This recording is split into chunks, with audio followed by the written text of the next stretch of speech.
All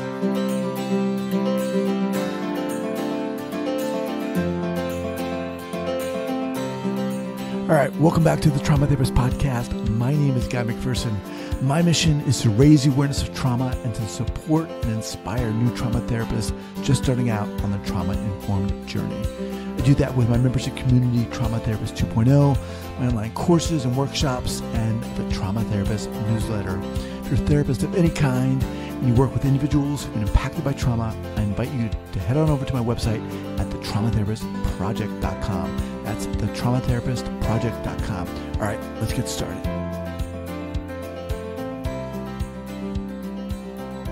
So 5, 4, 3, 2, and 1. All right, folks, welcome back to the Trauma Therapist Podcast. I am thrilled to finally get in touch with Cristina Cancevelos. Cristina, welcome.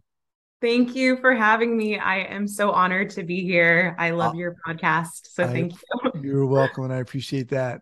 So Cristina is a neurodivergent and first-generation licensed clinical social worker, life coach, writer, and chronic illness warrior. She received both her BA and MSW from the University of California, Los Angeles, and her MLIS from San Jose State University. She specializes in treating clients with chronic health conditions and trauma, chronic medical conditions, sickle cell disease, mold illness, etc., which often come with significant challenges like fear, anxiety, medical PTSD, and which also may interfere with relationships and daily function. It's her experience and belief that chronic illness are often rooted in trauma that causes a chronic stress, fight or flight response, not allowing the body to prioritize healing. Cristina, welcome to the podcast. Thank you.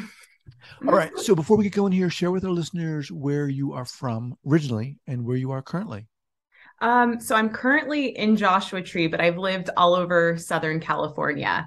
Okay. So I moved here from San Diego a few years back. Awesome. Awesome.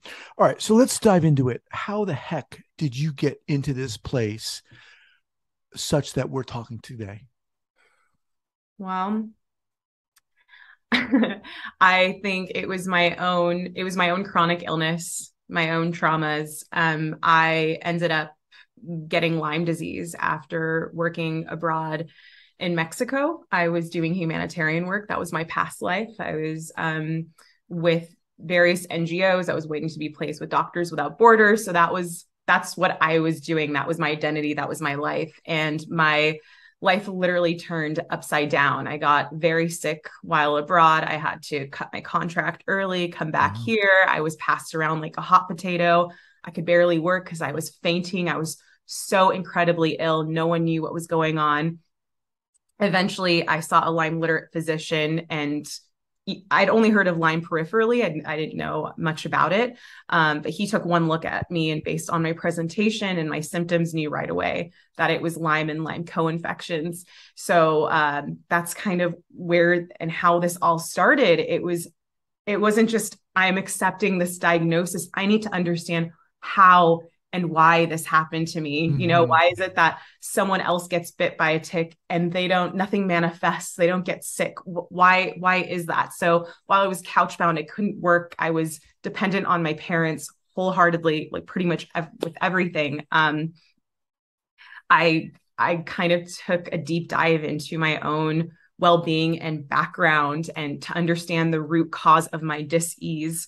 So yeah, it's been a journey, and I couldn't find a therapist who specialized in chronic illness and who could get me to where I wanted to be. So I had to take pieces from here, pieces from there. And eventually I basically became the therapist I so wish I had during that time, if that makes sense.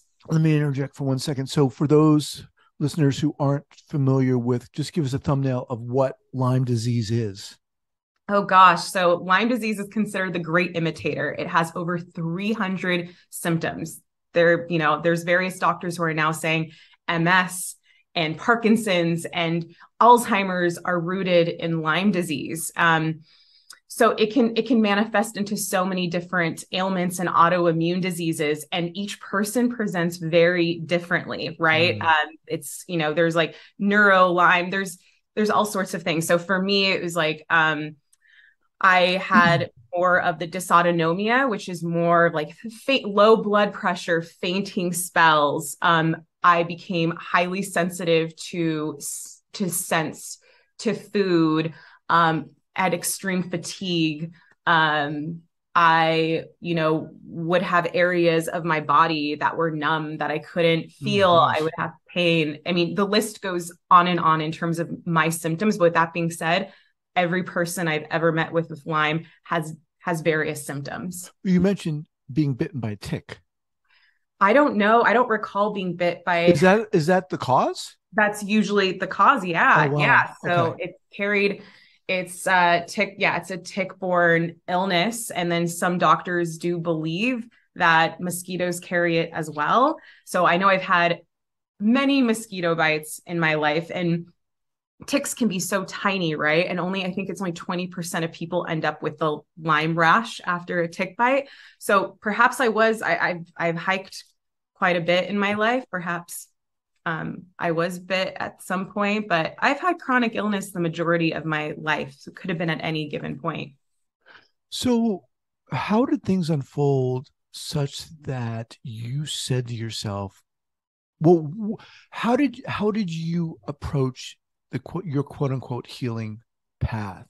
And at what point did you say maybe or I should see a therapist? So I've been seeing a therapist I've been in therapy on and off for a very long time. But in this specific scenario, I had just read When the Body Says No by Dr. Gabor Mate. And it was a huge aha moment of, oh my God, I'm a chronic fawner people pleaser. I learned about the 4 F's, right? It's not just fight or flight. We go past that. And now we're in either a freeze response or a fawning response, Mhm. which is people pleasing, overachieving. And I fit that criteria, that mold completely. So for me, it was like, how do I learn more about this? How did I get here in the first place? I realized I had been in a fight or flight response for decades. So it wasn't just finding a therapist, it was getting into neural retraining. How do I get out of Mm. this fight or flight response? And there are neural retraining programs, and I actually require anyone who comes to see me has to do a program. I have no affiliation with any of them, but Mhm. it is necessary for What us to. what is a neural retraining program? What's the So purpose?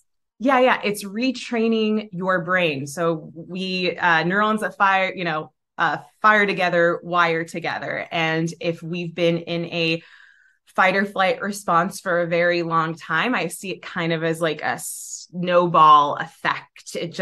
The snowball gets larger and larger and larger. So when we're sick and we're in this mindset, we're not feeling well. I'm scared of this, I'm sensitive to Hmm. this. It's just it piles on more and more and more, and then we heavily identify with it, and it doesn't help us. It doesn't help heal us. It keeps us in this fear response. So what neural retraining does is it uses a combination of different modalities to basically start walking you out of that. So each program, it's a daily practice that you Hmm. do. It's like how you speak to yourself, right? Because our bodies hear everything we say. So it's it's literally retraining your brain to not identify with being sick, Hmm. and to start identifying with what it would be like to be and feel healthy. So it uses a lot of visualizations. And so that's separate from the therapy that you provide. Yes, that is separate, because I could, of course, coach someone through neural retraining, but a program is 14 hours long. It would be much more. It makes more sense time wise for someone to just complete a program than do Okay. that with me. Okay. So you had mentioned that you got to a point where you were trying to find a therapist to help you and couldn't, and then kind of became that. Talk to us about that process. Yeah, so I found an EMDR therapist, at least in Southern California. She didn't specialize in chronic illness, but she was somewhat aware. And that was that was helpful. However, we went right into it without building rapport, which actually put me in more of a that actually dysregulated my nervous system even more. And I'll get to that as how I work as a therapist now, but it's like what not to do as a Yeah. therapist. And that's that you need to really build trust, rapport, and safety before you start delving into someone's deepest traumas. I actually ended up finding a therapist in London who specializes in chronic illness. So I Okay. was meeting with him via Zoom. He's Now, let he's me more of interject one like a second. talk therapist. So, Sure. why did you see a therapist in the first place? Oh, because I needed to get to the root of my dis-ease. Okay. Why did this happen? You Why know, did you, where, you know, okay. How did you contract yeah, Lyme disease or, why did I get sick? okay. So with the Lyme, I mean, I don't know if I was going to find an actual day and time where I contracted it. The question was more of why was my immune system in such a place Okay. that I would get this sick? And for me, I see this, I see both how we get sick and how we get healthy, like a pie, and each piece is as integral as the next. And Hmm. for me it's like it's trauma, it's food, it's what I put on my body, what I clean the house with, it's what I listen to, it's I can go on and on about why I got sick. I just knew there were pieces in there that I needed to work through with a therapist, and Well, that's very that interesting. was I mean, my I admire that. I mean, yeah. I think that's very interesting because I think most people would maybe, in your case, see a therapist because of how they were feeling as a result of the disease, in a sense, Yeah. as opposed to saying, okay, there's got to be some reason why or how this happened in the first place. Let me explore that. I think that to me is a sign of someone who's pretty self-aware. Had you been, so this was prior to studying to be a therapist? No, Oh, okay. I was already a therapist, Okay, that but makes more sense to me. yeah, but we didn't learn in school, we didn't learn any really much about trauma or any trauma informed modalities. This is Right. something I had to learn. I had to become EMDR trained and Wow. constructive awareness trained after Yeah. after the fact in all of this. Wow. Okay. Yeah, So you yeah. saw this person in London. How did you find this person? Someone else had posted about him actually on Instagram, just saying, I love my therapist. He works out of this clinic. And I reached out to her because at this point, even if it's just talk therapy, I needed to talk to someone Right. about this, someone who gets it. Like it's so important to talk to someone who understands, where I don't have to give them subtitles, because that's what I was finding in my with other therapists is I would say something and they'd go, "Ooh, I don't know what that means," or I'll have to Google it later, and it would take Right. away from our actual like Yeah. Yeah. or yeah, what we were doing. It would take me out of being present in that. So with him it was wonderful because I didn't have to explain anything to me, and there is such thing as medical PTSD, and I had so many of us experience it, and I can go into it, but there's a lot of gaslighting that happens. It's intense. It's intense to move through this world with chronic illness and heal from it, and it's not for the faint of heart, that's for sure. But yeah, I found him, and it was great. I just I needed to delve further, and I was able to, but with neural retraining I was able to do that, and learning about the constructed awareness modality. And yeah, I'm just really grateful that I had access to those things. So, what did this therapist do that helped you, aside from building rapport with you?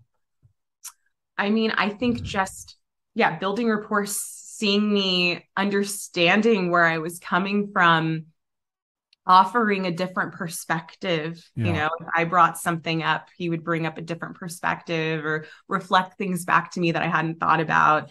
He was he was wonderful. And you know, as I began to feel better, right, you know, just like anything else, we kind of hit a plateau, and that's a good thing. That's a good thing. So it's time for me to move on to a different type of therapist with that uses different modalities, where it's like, I don't need someone who knows chronic illness, like, you know, on a personal level anymore. I can move past that now and work on other things.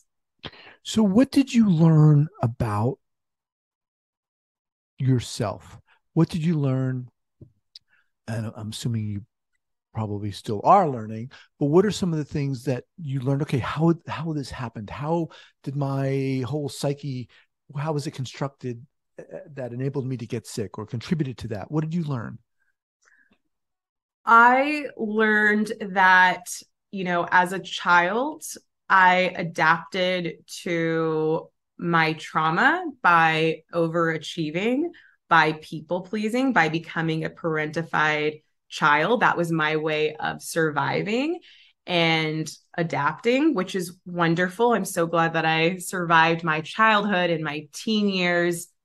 However, those things have not been or have proven to actually not be helpful in my adult life. So just learning and understanding that, and like showing myself a lot of self-compassion and grace, and that's, you know, that's okay. This didn't happen overnight. I didn't learn the survival mechanism overnight. I'm not expecting myself to get rid of it overnight. I think that was probably one of the most helpful things. No one chooses to get sick or to be ill. It's so complex. And the other thing that really helped me too, which is a free resource, is joining Codependence Anonymous, which is like it's a 12-step program. And they really could call it People Pleasers Anonymous, Overachievers Anonymous. And doing like a step group through that was really powerful and empowering. So how would you say that, or what role would you say that played in your chronic illness? Yeah, I think the role it played is that me being a perpetual overachiever, people pleaser, kept me in a fawning response. Like I'd mentioned, one of the 4 F's. Yeah. And, you know, we can't, there's fight and flight and rest and digest, which is the opposite, right? We have our sympathetic, we have our parasympathetic. Those two things cannot operate at the exact same time. So when we're in fight or flight mode, that rest and digest, that healing goes on the back burner, right? Because our bodies think there's a tiger in the room. And by staying in that mentality and not addressing it, not healing it, wasn't going to allow my body the proper time and space and energy to heal, because it's too busy keeping me in survival mode. This is very interesting because, correct me if I'm wrong. So what you're saying here is it's one thing for us to be sick, and it's kind of another way of looking at it, or the other side to this, or another facet to this, is who we are shapes how we are when we're sick. And that's really interesting to me. So at some point you were like, okay, I need to be this therapist. When did that happen? How did that happen? I think while I was sick, I actually was looking for a mind-body journal, physical journal, and I ended up created one. Of course you did. I'm like, I had no intentions of doing that. I was so sick, but I wanted to document my health, but I'd also done research in how journaling isn't just wonderful for our mental health. It actually speeds up the physical healing process. Like in wounds, there's different, they've researched it. It's pretty wild and really neat. So I started doing it with the focus of gratitude and self-love. And because so often we end up hating our bodies when we're sick because we think our bodies are betraying us. It makes sense. So I had to undo that work, a lot of learning and unlearning constantly for the rest of my life, but especially in this case. And as I'm doing this, as I'm looking for a therapist, I just have this realization. And I came from the humanitarian world. I had private practice wasn't really, I didn't think that was going to be part of my future. But come to find out, as I'm doing all this in the midst of it, I'm like, I need to offer this to other folks if I start to feel better. If and when I start to feel better, this is one way I really want to give back, because I know how impactful it is on our mental and physical health. And as soon as I began to feel better, I went back to private practice. I was able to do it virtually, which was ideal for me because I was continuing to heal, and it allows for folks to do it from the comfort of their own home. And it's. And what specifically, Christina, did you want to offer? I wanted to offer a way to create a space where you don't have to give me any subtitles. I'm pretty versed in most chronic illnesses. I'm constantly doing research, and not that I know everything, but if I don't, of course, I'll figure it out. But I have an idea if someone comes to me about what's going on with their symptoms or their diagnosis. So that aspect I wanted to be able to offer folks. Secondly, I wanted to get them on the path of neural retraining, which I so wish someone would have, the moment I contracted or whatever, when I got really sick, I wish someone would have just been like, Christina, here's a neural retraining program, do it. I so wish that would have been offered to me. It's okay. Timing, divine timing. And get them in a place where, they're feeling safe. They're at least walking out of fight or flight mode. And in the midst of that, start slowly but surely starting to understand the root cause of their dis-ease, which could be anything. But before we start really hitting hard on traumas, I really like the constructed awareness approach, which is essentially like if EMDR was and somatic experiencing like sort of had a baby in a way. I really like it. It's a very gentle approach for processing. It's really a great way. I think don't tell anyone I may prefer it to EMDR at this point because of how gentle and effective it is. And what's the name of it again? It's called somatic experiencing. Yeah. Oh, somatic experiencing, of course. I'm sorry. No. Oh my gosh. It's called constructed awareness. I apologize. Constructed awareness. Somatic experiencing. Yeah. Yeah.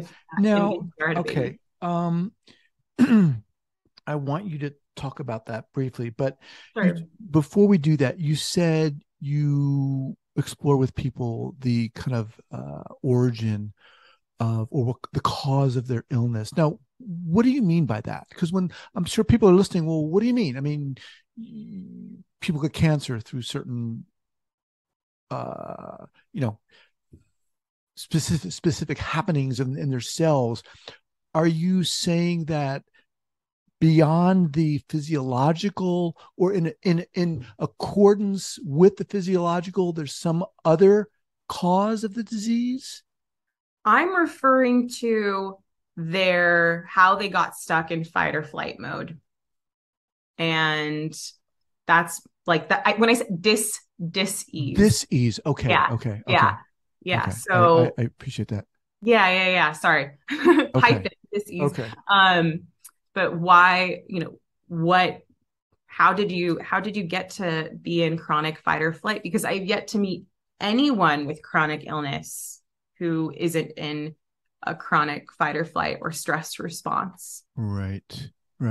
Yeah, that's really interesting because I don't think I've talked about this on this podcast. And it's really interesting when I learn about these new perspectives. And I mean, I don't know anyone else who's doing this. It's really intense. Okay. Constructed awareness. Give me where did you hear about this? So I had taken a class, a virtual class by this man named a fellow psychotherapist named Tyler Orr. I think he lives in Tennessee. He had conducted a course on EMDR and chronic illness. And then I loved it and did some research and found out that he actually created this modality called constructed awareness. And essentially, we are all oriented to one of three things, or all three, it depends. We are mostly oriented to our external world, to our somatic world, our bodies, or our mental world. And it's how we sort of perceive and take in information. And basically what this allows you to do, it uses, similar to EMDR, it uses dual awareness, and similar to somatic experiencing, it follows, what sensations you're feeling in your body. So for someone, for example, who's super, mentally oriented, it may be difficult for them to put words to what they are somatically experiencing. Yeah, I'll send you the quiz so you can find out what you're most oriented to. Like, I'm most oriented to my external world, second to that, my mental world. So actually it makes sense when I got sick that I was so distant from my body, because I was least oriented to it. So in doing this practice, which, basically we bounce back and forth. What are you feeling? Right. What are you feeling right now in your body? Okay. Do any words come up with that? Okay. Can you grab something from the table? What does that feel like? Can you describe it? Is it heavy? Is it light? And then we just bounce back and forth. And then as time goes on and we build that rapport, we can start bringing in memories and start bouncing back and forth between a memory someone experienced, words they may associate with it, the feelings, the way their body responds to it, to where they are right now, presently. So it's a pretty neat modality. I just love how gentle it is. I notice it doesn't dysregulate my clients too much. And yeah, I'm appreciative of it for sure. Very cool. I'll have that neural retraining. I'll have that linked up. Constructed awareness. Boy, you're giving me all these new things. Let me ask you something. First of all, let me just remind everyone that I'm speaking with Christina Cansovelos. I'll have her linked up at the podcast page here at the traumatherapistpodcast.com. What is the best place for people to get in contact with you, Christina? Yeah, my website is www.beginwithintoday.com. And I'm on Instagram. All the handles are pretty much Begin Within Today on social media. You can contact me there. Okay. So let me ask you something. I mean, what do you feel your gift is in this realm? I mean, obviously you've talked about your own experience, but you're one of these people, and I don't mean to dismiss your uniqueness, but you're on a mission. I mean, you're so passionate about this. What do you feel your unique role in this world of therapy is? Thank you so much for saying that, first of all. What my role is, I really believe it's just connecting folks with the best possible resources for themselves. And if that's via, one-on-one therapy, if that's someone, purchasing my journal, if that's someone listening to this podcast and going, wow, I'm going to check out neural retraining. Like, I think in my heart, I'm a connector. So that manifests in so many different ways. I just want folks to know that, there is no one size fits all approach. And I do believe in everyone's capability to heal themselves. And I know it's a strong statement, but I do believe it because I've witnessed it. And, we can do really powerful things as humans. We can do really amazing things. And anyway, so just connecting people with resources and whatever they need to feel empowered to feel good in their bodies and their minds, etc. How would you say you're different than a traditional therapist, quote unquote? I'm different in that I'm very like I am here and now. Whatever, when a client comes to see me, let's say you and I are seeing each other today, we do a lot of work. Next week, you just want to vent, you just want to talk. Like there's room and space for all of that. I think I'm different in that I don't adhere to a 50-minute rule. Like I think that's very dysregulating to a person's nervous system. And I'm so glad to my London therapist for showing me that I can go over time, because we are taught in school that we have to hit that 50-minute mark. So what if someone's having a breakthrough at that 50-minute mark? Who am I to say, see you next week, you know? Right. Like, let's bookmark that. No, so my sessions go from 1 to 2 hours every single time until my clients feel complete. So I know for a fact, most other therapists are not doing that. I also, we have goals, and I'm constantly asking, are we meeting these goals? Do we want to add anything new? I tell my clients, you are not meant to see me forever. I want you to feel better and better and better. And if we hit that plateau where you're feeling better, you can either graduate from me completely or maybe go to another therapist. This is a space where, people come because they want to do the work. They want to feel better. I'm not forcing anyone to be here.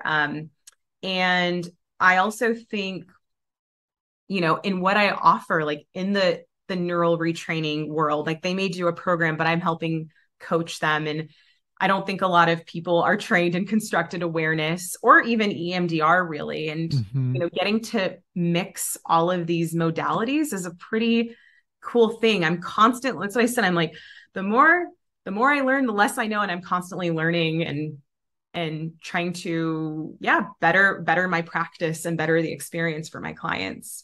Awesome. Well, you're super inspiring, and I'd love to have you back. Cool. Continue. Yeah. I think what you do is amazing, and you're pretty amazing yourself. Christina, thank you so much for coming on. Really appreciate it. Thank you so much again for having me. Oh, I'd love to come back. Thank you. Thank you. All right. Take care. You too. I want to thank you so much for listening to this podcast, and I want to let you know that I am very excited about my new podcast, The Right Now Project. The Right Now Project is about healing. It's about stepping into our own courage and authenticity and getting started or continuing along our healing process. We're all going through something, whatever it is, in this crazy life we're living. And the Right Now Project is about honoring that, celebrating that, and sharing our stories via the associated membership site. Check us out at therightnowproject.com, therightnowproject.com.